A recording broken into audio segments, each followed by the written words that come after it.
नमस्कार छात्रों, जय हिंद, वंदे मातरम। स्वागत है आप सभी का फिर से हमारे YouTube channel bright future commerce classes. छात्रों, आज हम पढ़ेंगे class 12 Hindi medium chapter number 3 accountancy, नए साझेदार का प्रवेश। छात्रों, हम पिछले चैप्टर में साझेदारी लेखे और दूसरे चैप्टर में साझेदारी फर्म का पुनर्गठन पढ़ चुके हैं। साझेदारी अधिनियम कौन सा था? 1932। साझेदारी का जन्म किससे हुआ? अनुबंध से। अनुबंध कैसा हो सकता है? मौखिक या लिखित हो सकता है। साझेदारी की परिभाषा साझेदारी अधिनियम 1932 की धारा 4 में दी गई थी। साझेदारों के दायित्व असीमित होते हैं। कोई भी साझेदार अपने हित का हस्तांतरण अन्य साझेदार या व्यक्ति पर नहीं कर सकता जब तक कि सभी साझेदार सहमत ना हो। साझेदारी व्यवसाय में कम से कम 2 सदस्य होते हैं, अधिकतम 50 होते हैं। बैंकिंग व्यवसाय में अधिकतम 10 होते हैं। साझेदारों के दायित्व कैसे होते हैं बेटा? असीमित होते हैं, पढ़ चुके हैं अपन। चैप्टर नंबर 2 हमने पढ़ा साझेदारी फर्म का पुनर्गठन। जब साझेदारों के अनुबंध में कोई परिवर्तन हो जाता है या लाभ विभाजन अनुपात में कोई परिवर्तन हो जाता है तो वो साझेदारी फर्म का पुनर्गठन कहलाता है, जिसमें हम पढ़ चुके थे ख्याति त्याग अनुपात, लाभ प्राप्ति अनुपात। अब हम बेटा पढ़ रहे हैं नए साझेदार का प्रवेश। क्या होता है, जब हम व्यवसाय निरंतर चलाते हैं तो कुछ समय के बाद हो सकता है कि वर्तमान जो साझेदार हैं उनको लगे कि भाई बिजनेस को और ज्यादा बढ़ाया जाए। जब बिजनेस को और ज्यादा बढ़ाने की सोचा जाता है तो उसके लिए ज्यादा पूंजी की आवश्यकता होती है, और वर्तमान साझेदारों के पास अगर पर्याप्त पूंजी ना हो तो वह अन्य व्यक्ति को नए साझेदार के रूप में प्रवेश दे देते हैं। दूसरा मैटर ऐसा भी हो सकता है कि साझेदार अपने व्यवसाय की प्रबंध क्षमता बढ़ाना चाह रहे हो क्योंकि उनको लाभ नहीं हो रहा है। तो किसी भी कारण से अगर हम किसी अतिरिक्त साझेदार को फर्म में प्रवेश दे दें तो बेटा वो क्या कहलाता है? नए साझेदार का प्रवेश।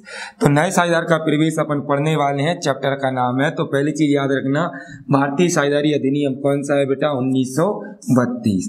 नए साझेदार का जो मैटर दिया है वो धारा 31(1) में दिया है। किस में दिया है बेटा? धारा 31(1) में। अब नए साझेदार का प्रवेश होता क्या है? जब फर्म में किसी अतिरिक्त साझेदार को साझेदार के रूप में प्रवेश दिया जाता है तो यह नए साझेदार का प्रवेश कहलाता है। भारतीय साझेदारी अधिनियम 1932 की धारा 31(1) के अनुसार फर्म में नए साझेदार को प्रवेश तभी दिया जा सकता है जब सभी साझेदार इसके लिए सहमत हों, अन्यथा किसी नए साझेदार को फर्म में प्रवेश नहीं दिया जा सकता। तो ये हो गया हमारा साझेदारी प्रवेश का अर्थ। जब फर्म हम किसी नए साझेदार को अतिरिक्त साझेदार को प्रवेश देते हैं तो बेटा वही क्या कहलाता है? नए साझेदार का प्रवेश। इसका प्रावधान कहाँ दिया है? भारतीय साझेदारी अधिनियम 1932 की धारा 31(1) में। चलिए स्टार्ट करते हैं। तो अब आगे हमारा क्वेश्चन आता है फर्स्ट, फर्म में नए साझेदार की प्रवेश की आवश्यकता क्यों होती है अथवा किन दशाओं में एक फर्म नए साझेदार को प्रवेश देती है? तो देखिएगा बेटा, सपोज करिएगा ए, बी और सी साझेदार हैं, पहले से ये व्यवसाय चला रहे हैं। अब ए, बी और सी चाह रहे हैं कि हम किसको प्रवेश दे दें? डी को प्रवेश दे दें, यानी डी को क्या बना लें? नया साझेदार बना लें। अब डी इन तीनों से क्वेश्चन करे कि भाई आप मुझे साझेदार क्यों बनाना चाह रहे हैं? तो बेटा ये जो डी क्वेश्चन कर रहा है क्यों बनाना चाह रहे हैं, तो जब ए और बी आंसर दे देंगे डी को इसलिए बनाया जा रहा है, इसलिए आपको साझेदार बना रहे हैं, तो बेटा यही क्या हो जाएगी? फर्म में नए साझेदार की आवश्यकता या वो दशाएं हो जाएंगी जब फर्म में नए साझेदार को प्रवेश देते हैं। अब सपोज करिएगा डी के आंसर का ए और बी सी उत्तर दें कि भाई हम तो व्यवसाय को बढ़ाना चाह रहे हैं और बढ़ाने के लिए पैसा चाहिए और हमारे पास पर्याप्त पूंजी है नहीं, आप व्यापार में आ जाइए, कुछ पूंजी ले आना जिससे मिलकर व्यापार चलाएंगे और व्यापार का आकार बढ़ जाएगा।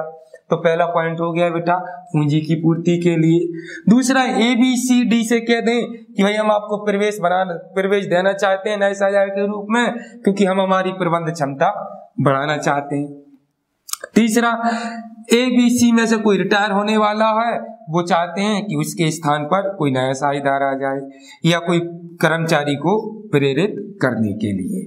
तो ये बेटा क्या है? नए साझेदार के प्रवेश की आवश्यकता या नए साझेदार के प्रवेश की दशाएं या कारण। चलो विस्तार से पढ़ते हैं। पूंजी की पूर्ति के लिए व्यवसाय के विस्तार के लिए पूंजी की आवश्यकता होती है, अतः अतिरिक्त पूंजी प्राप्त करने के लिए फर्म में नए साझेदार को प्रवेश दे दिया जाता है।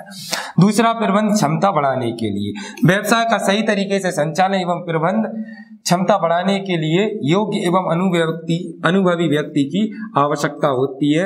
इस स्थिति में फर्म में नए साझेदार को प्रवेश दे दिया जाता है।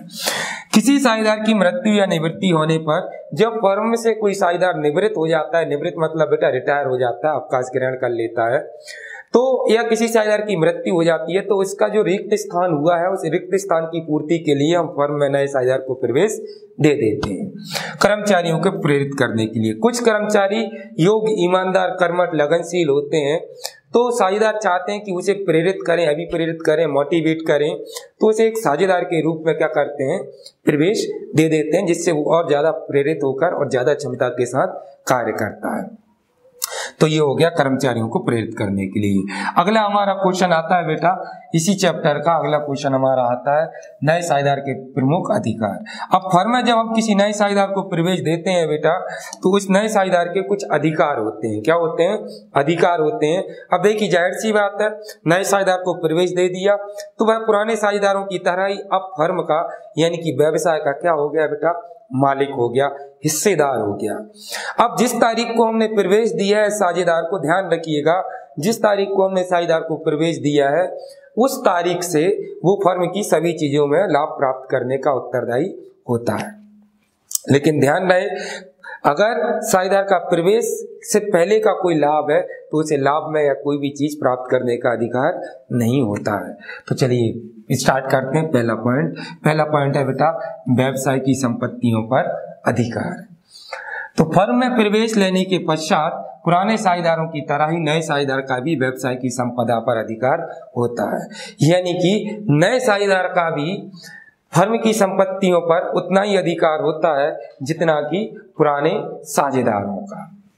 दूसरा हमारा पॉइंट आता है लाभ का अधिकार। प्रवेश के पश्चात पुराने साझेदारों की तरह ही लाभ प्राप्त करने का अधिकार होता है, परंतु केवल प्रवेश की तिथि से। ध्यान रहे, अगर पुराना कोई लाभ है तो इस पर नए साझेदार का कोई अधिकार नहीं होता। प्रबंध में भाग लेने का अधिकार। प्रवेश के पश्चात नए साझेदार को व्यवसाय की सभी गतिविधियों में भाग लेने का अधिकार है, क्योंकि वो तो मालिक है।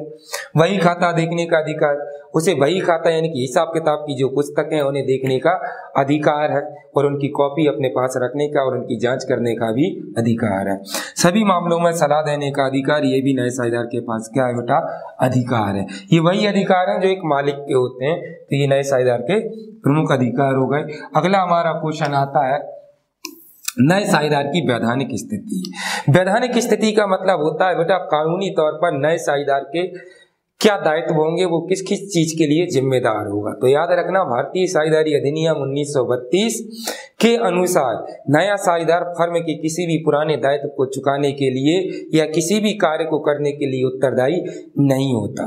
हाँ, वो फर्म के दायित्व को चुकाने के लिए उत्तरदायी या कार्य के लिए उत्तरदायी हो सकता है, परंतु तभी उत्तरदायी होगा बेटा जब वह उन दायित्वों को लिखित रूप से स्वीकार कर ले। तो चलिए देखते हैं। तो लिखा हुआ है भारतीय साझेदारी अधिनियम सन 1932 के अनुसार एक नया साझेदार फर्म के किसी भी पुराने कार्य या दायित्व को चुकाने के लिए उत्तरदायी नहीं होता, परंतु यदि नया साझेदार फर्म के पुराने दायित्वों को चुकाने के लिए लिखित रूप से स्वीकृति देता है तो वह दायित्वों को चुकाने के लिए उत्तरदायी हो जाता है। तो ये है बेटा वैधानिक स्थिति किसकी, नए साझेदार की। ध्यान रखिएगा, नया साझेदार पुराने दायित्वों को चुकाने के लिए उत्तरदायी नहीं है, उत्तरदायी बन सकता है लेकिन वो अगर उन्हें लिखित में स्वीकृत कर ले तो। चलिए नेक्स्ट हमारा क्वेश्चन आता है पुनर्मूल्यांकन खाता किसे कहते हैं। तो बेटा इस चैप्टर में हम न्यूमेरिकल जब क्लास स्टार्ट करेंगे तो आपको प्रिपेयर करना सिखाएंगे, तैयार करना सिखाएंगे। इस चैप्टर में हम पुनर्मूल्यांकन खाता भी पढ़ेंगे, पुनर्मूल्यांकन खाता का न्यूमेरिकल क्वेश्चन भी करेंगे। तो फिलहाल में तुम ये समझ लें पुनर्मूल्यांकन खाता क्या होता है। देखिएगा, जब विद्यमान साझेदार जो साझेदार पहले से व्यापार कर रहे हैं, जब वो नए साझेदार को प्रवेश देते हैं तो नया साझेदार कुछ संपत्तियां भी लेकर आता है, कुछ दायित्व भी लेकर आ सकता है और पूंजी लेकर आता है। तो जब नए साझेदार को हम प्रवेश देते हैं तो पुराने साझेदार उनसे नया साझेदार ये कहता है कि देखिएगा, मैं जिस तारीख को आ रहा हूँ व्यापार में प्रवेश ले रहा हूँ उस तारीख तक का आपका पूरा हिसाब किताब बना के रख लीजिए, ताकि भविष्य में आप ये ना कहें कि भाई हमारा तो ये पुराना मैटर था, तो इसके लिए पुराने साझेदार क्या करते हैं, फर्म की संपत्ति और दायित्वों का बेटा पुनर्मूल्यांकन करते हैं। पुनर्मूल्यांकन का मतलब होता है दोबारा से गणना करते हैं, किसकी, संपत्ति और दायित्वों की। क्यों करते हैं, क्योंकि नए साझेदार के प्रवेश पर हो सकता है फर्म की संपत्ति में वृद्धि हो गई हो और हो सकता है फर्म की संपत्तियों में कमी हो गई हो, वही दायित्व में कमी या वृद्धि भी हो सकती है। तो बेटा इसी कमी वृद्धि का समायोजन करने के लिए हम एक खाता बनाते हैं, उसी खाते को पुनर्मूल्यांकन खाता भी कहते हैं। आगे ध्यान रखिएगा, पुनर्मूल्यांकन खाते में जो भी लाभ और हानि होती है प्रवेश के समय, उस लाभ हानि का विभाजन केवल और केवल पुराने साझेदारों के बीच किया जाता है। नए साझेदार का पुनर्मूल्यांकन खाते से कोई लेना देना नहीं होता। दूसरी चीज, पुनर्मूल्यांकन खाता बेटा नाम मात्र की प्रकृति का खाता होता, अवास्तविक खाता होता है। इसमें संपत्ति और दायित्वों में होने वाली कमी वृद्धि को ही लिखा जाता है। तो चलिए स्टार्ट करते हैं।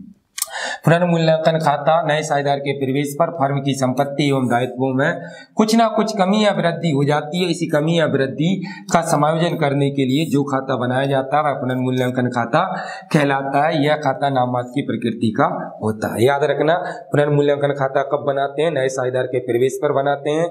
इसका लाभ हानि किसके बीच बांटा जाता है, प्रवेश के समय की बात कर रहे हैं बेटा, तो केवल पुराने साझेदारों के बीच बांटा जाता है। इसमें क्या लिखते हैं, संपत्ति एवं दायित्वों में होने वाली कमी और वृद्धि लिखते हैं। चलिए, ये किस प्रकृति का खाता है, नाम मात्र का। अगला क्वेश्चन हमारा आता है, नए साझेदार के प्रवेश पर ख्याति के उपचार की विधियां। तो बेटा याद रखना, जब फर्म में हम किसी नए साझेदार को प्रवेश देते हैं तो पुराने साझेदार नए साझेदार के फेवर में कुछ ना कुछ त्याग करते हैं। अब उस त्याग के बदले में पुराने साझेदार कहते हैं कि भाई हम तुम्हें साझेदार बना रहे हैं और अपना हिस्सा त्याग भी कर रहे हैं, इस त्याग का कुछ तो फल मिले। हालांकि आप तो जानते ही, आप त्याग का प्रतिफल तो मिलता है, आप त्याग करेंगे आपको लाभ तो मिलेगा। तो साझेदारों ने कहा कि भाई हम त्याग कर रहे हैं, इसका प्रतिफल कुछ दीजिए, जिसे हम कहते हैं क्षतिपूर्ति। तो नया साझेदार कहता है कि मैं पूंजी तो लाऊंगा ही लाऊंगा, इसके अलावा अतिरिक्त धनराशि भी लाऊंगा, जिसे हम कहेंगे ख्याति प्राप्त ब्याजी, इंग्लिश में कहते हैं प्रीमियम।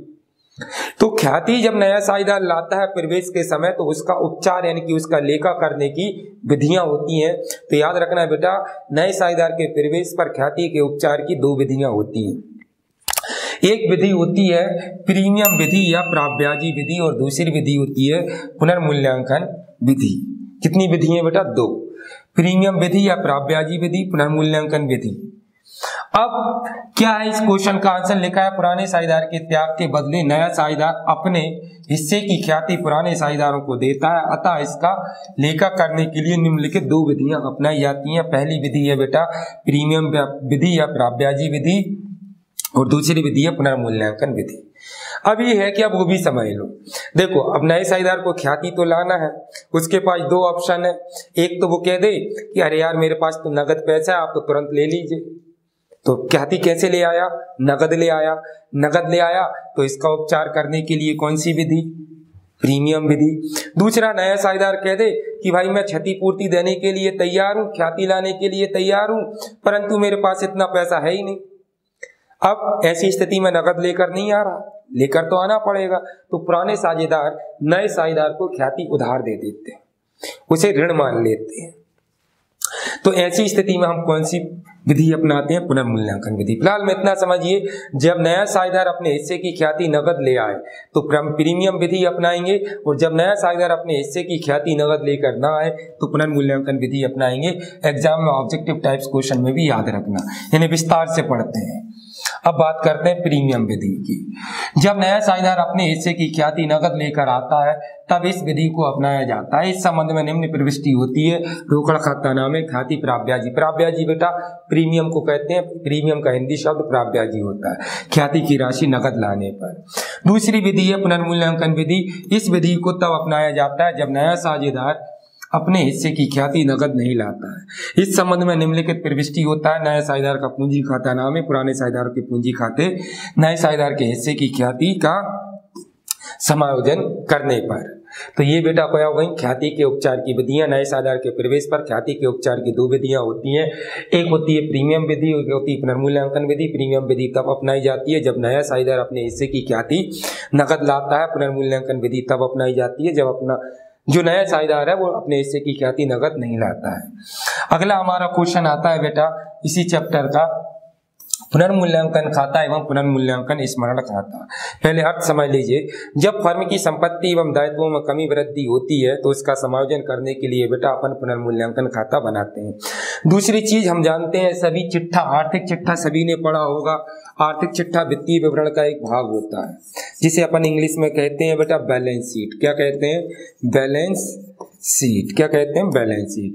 तो आर्थिक चिट्ठा जब हम बनाते हैं तो चिट्ठे में हम सभी जानते हैं बेटा संपत्ति लिखते हैं और दायित्व लिखते हैं। जब फर्म चिट्ठे में संपत्ति और दायित्वों को परिवर्तित मूल्य पर दर्शाए, कौन से मूल्य पर? परिवर्तित मूल्य पर, तो बेटा हम कौन सा खाता बनाते हैं? पुनर्मूल्यांकन खाता। जब फर्म चाह रही है कि फर्म की संपत्ति और दायित्वों को हम किस मूल्य पर दर्शाएंगे? पुस्तक मूल्य पर दर्शाएंगे, अपरिवर्तित मूल्य पर दर्शाएंगे, तब हम कौन सा खाता बनाएंगे? हाँ बेटा, पुनर्मूल्यांकन स्मरणार्थ खाता। जैसे मान लीजिएगा हमने एक मशीन 1000 रुपए की क्रय की। कब क्रय की? 1 अप्रैल को। अब 31 मार्च को जब हम चिट्ठा बनाते हैं तो इस मशीन पर हमने हिरास लगा दिया, मान लीजिएगा 100 रुपए, तो मशीन की कीमत कितनी बची बेटा? 900 रुपए। ये परिवर्तित मूल्य है और ये क्या है? पुस्तक मूल्य है। जब हम आर्थिक चिट्ठे में संपत्ति को इस परिवर्तित मूल्य पर दर्शाएं तो बेटा हम कौन सा खाता बनाएंगे? पुनर्मूल्यांकन खाता। और जब आर्थिक चिट्ठी में हम संपत्ति को इस पुस्तक मूल्य पर दर्शाएं तो बेटा कौन सा खाता बनाएंगे? पुनर्मूल्यांकन स्मरण खाता या पुनर्मूल्यांकन स्मरणार्थ खाता। इसके बाद हम इनका अंतर स्पष्ट कर लें। अर्थ संपत्ति एवं दायित्वों में होने वाली कमी या वृद्धि का समायोजन करने के लिए जो खाता बनाया जाता है वह पुनर्मूल्यांकन खाता कहलाता है। संपत्ति एवं दायित्वों को चिट्ठी में बेटा कौन से मूल्य पर? पुस्तक मूल्य पर दर्शाने के लिए जो खाता बनाया जाता है वह पुनर्मूल्यांकन स्मरण खाता कहलाता है। दूसरा पॉइंट हो गया तैयार करने का समय। जब चिट्ठे में संपत्ति एवं दायित्वों को नए या परिवर्तित मूल्य पर दर्शाया जाता है तब पुनर्मूल्यांकन खाता बनाया जाता है। जब चिट्ठे में संपत्ति एवं दायित्वों को पुस्तक मूल्य पर दर्शाया जाता है तब पुनर्मूल्यांकन स्मरण खाता बनाया जाता है। भाग पुनर्मूल्यांकन खाते का एक ही भाग होता है जबकि पुनर्मूल्यांकन स्मरण खाते को 2 भागों में बनाया जाता है। लाभ हानि का विभाजन। पुनर्मूल्यांकन खाते के लाभ हानि को साझेदारों के बीच पुराने अनुपात में बांटा जाता है। केवल किसके बीच बेटा? पुराने साझेदारों के बीच। ये भी याद रखना किस अनुपात में? पुराने अनुपात में। इस खाते के पहले भाग का 2 भाग है तो बेटा लाभ भी कितनी बार निकलेगा? 2 बार।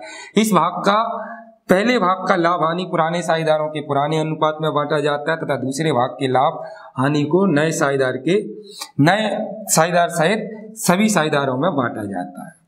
अंतिम पॉइंट आता है प्रयोग। साधारणतः यह प्रयोग में लाया जाने वाला खाता होता है। यह खाता तभी तैयार किया जाता है जब साझेदारों के बीच समझौता होता है। तो ये बेटा अंतर हो गया पुनर्मूल्यांकन खाता और पुनर्मूल्यांकन स्मरण खाते में अंतर। अब अपना अगला क्वेश्चन आता है पुनर्मूल्यांकन पर कौन कौन सी प्रविष्टि की जाती है।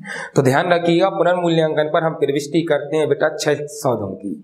पहला संपत्ति में वृद्धि होने पर, दूसरा संपत्ति में कमी होने पर, दायित्व में वृद्धि होने पर और दायित्व में कमी होने पर, पुनर्मूल्यांकन पर लाभ होने पर या फिर पुनर्मूल्यांकन की हानि होने पर। तो कुल मिलाकर पुनर्मूल्यांकन पर बेटा 6 प्रविष्टि होती है। संपत्ति में कमी वृद्धि की, दायित्व में कमी वृद्धि की और पुनर्मूल्यांकन पर लाभ और हानि की। ध्यान से देखिएगा, आप पढ़ते हैं, एक प्रविष्टि पढ़ोगे दूसरी आपको अपने आप याद हो जाएगी। तो पहला हमारा दिया है संपत्ति में वृद्धि होने पर, तो संपत्ति खाता नामे और पुनर्मूल्यांकन खाते से। तो क्या हो रहा है बेटा? संपत्ति में वृद्धि होने पर संपत्ति को डेबिट लिख रहे हैं और पुनर्मूल्यांकन को क्रेडिट लिख रहे हैं। याद रखना सभी प्रविष्टि में पुनर्मूल्यांकन शब्द जरूर आएगा। अब संपत्ति में वृद्धि हो गई तो अब संपत्ति में क्या कर लें? कमी होने पर उल्टा कर दें, पुनर्मूल्यांकन खाता नामे और संपत्ति खाते से। बिल्कुल अपोजिट है। ये हो गई हमारी संपत्ति में वृद्धि की प्रविष्टि और ये हो गई हमारी संपत्ति में कमी की प्रविष्टि। अगली हमारी प्रविष्टि आती है बेटा दायित्व में कमी वृद्धि की। किसकी आती है? दायित्व में कमी और वृद्धि की। तो दायित्व में वृद्धि होने पर पुनर्मूल्यांकन खाता नामे संपत्ति खाते से और दायित्व में कमी होने पर दायित्व खाता नामे पुनर्मूल्यांकन खाते से। बिल्कुल उल्टा है। अब पुनर्मूल्यांकन पर लाभ होने पर तो पुनर्मूल्यांकन खाता नामे पुराने साझेदारों के पूंजी खाते से, क्योंकि लाभ किसके बीच बांटा जाता है? पुराने साझेदारों के बीच।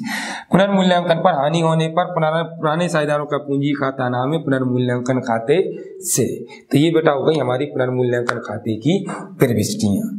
तो ये हमारा अगला क्वेश्चन आता है ख्याति के लेखांकन प्रमाप 10 को समझाइए। ये आखिरी क्वेश्चन है नए साझेदार के प्रवेश की थ्योरी का। तो ख्याति के लेखांकन प्रमाप 10। पहली चीज याद रखना है बेटा, लेखांकन प्रमाप कौन बनाता है? लेखांकन प्रमाप बनाता है ICAI, यानी कि इसको ICAI, Indian institute of chartered accountant या institute of chartered accountant of India, इसे हिंदी में कहते हैं भारतीय चार्टर्ड अकाउंटेंट संस्थान के लेखांकन प्रमाप कौन सा बेटा? 10। प्रमाप मतलब नियम। पैरा कौन सा? धारा है उसकी 16 के अनुसार ख्याति का लेखा पुस्तकों में तभी किया जाता है जब नया साझेदार अपने हिस्से की ख्याति की राशि नकद लेकर आए या उस ख्याति की राशि के बराबर कुछ धनराशि उसके समतुल्य या संपत्ति लेकर आए, अपितु ख्याति का लेखा पुस्तक में नहीं करते। तो लिखा है भारतीय चार्टर्ड अकाउंटेंट संस्थान के लेखांकन प्रमाप 10 के पैरा 16 के अनुसार ख्याति का लेखा पुस्तकों में तभी किया जाता है जब नया साझेदार अपने हिस्से की ख्याति नकद रोकड़ के रूप में लाता है या इसके समतुल्य मतलब बराबर में कोई अन्य संपत्ति लाता है, अर्थात केवल क्रय की गई ख्याति का लेखा ही पुस्तकों में किया जाता है। कुछ दशाओं में यदि नया साझेदार पूंजी के अतिरिक्त अपने भाग की ख्याति को नकद लाता है तो इसे प्रीमियम के रूप में स्वीकार की जाएगी, वह पुराने साझेदारों के पूंजी खाते में त्याग अनुपात में बांट दी जाएगी। याद रखना, नया साझेदार जो ख्याति लाता है बेटा वो पुराने साझेदारों के त्याग अनुपात में बांट दी जाती है। ऑब्जेक्टिव में पूछ लेता है कि नया साझेदार जो ख्याति लाता है वो पुराने साझेदारों के बीच किस अनुपात में बांटी जाती है? तो बेटा त्याग अनुपात के रूप में बांट दी जाती है। इसी प्रकार यदि नए साझेदार के प्रवेश पर निवृत्ति या मृत्यु पर साझेदार के लाभ हानि अनुपात में परिवर्तन होने के कारण ख्याति का मूल्यांकन किया जाता है तो यह ख्याति पुस्तक में नहीं लिखी जाएगी। तो ये बेटा हो गया हमारा लेखांकन प्रमाप 10 और chapter number 3 complete theory complete हो चुकी है। चैप्टर नंबर 1 और 2 आपने पढ़ लिया होगा, और अगर बेटा नहीं पढ़ा है आपने अभी तक तो इस वीडियो के डिस्क्रिप्शन में जाकर आप देख लें, वहां पर आपको लिंक मिल जाएगी और आप अपना प्रिपरेशन कर सकते हैं। चैनल को सब्सक्राइब कर लें ताकि आपके पास अगली वीडियो का नोटिफिकेशन आ जाए और आप अपना प्रिपरेशन कर सकें। जय हिंद, जय भारत।